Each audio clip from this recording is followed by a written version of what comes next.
Sa gitna ng napakamahal na presyo ng gasolina, diesel at kerosene, dumagsa mga motorista sa ilang gasolinahan. Sa isang lugar nga, nagkaubusan na raw ng supply. At may unang balita live si Alan Gatos ng Super Radio DZBB. Alan, saan niya nagkaubusan?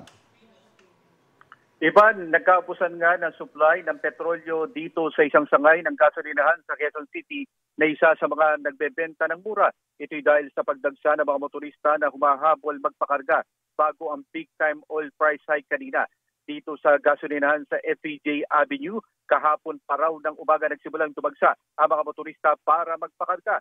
Sa sobrang dami ng nagpapakarga, naubos na umano ang unleaded at diesel nila. Kaya ang ibang umahabol, premium na ang naipakarga sa kanilang mga sasakyan. Hindi kasi hamak na mas mura ang gasolina nito kung ikukumpara sa ilang mga malalaking kumpanya ng langis. Pakinggan natin ang tinig ng ating mga nakapanayam. Sobrang laki kaya nagpapakarga na ako ngayon. Pinupultang ko na ito motor ko.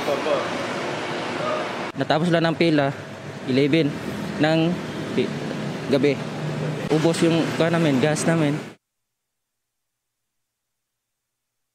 Sa mga oras nito, dumating na ang tanker ng petrolyo para makapag-resupply na sila ng kanilang produkto. Kailan kasing magpapakarga sana pero hindi na nagawa dahil naubusan na sila ng diesel at unleaded. Ivan? Maraming salamat. Alan Gatos ng Super Radio DZBB. Kapuso, huwag magpapahuli sa latest news and updates. Mag-iuna ka sa balita at mag-subscribe sa YouTube channel ng GMA Integrated News.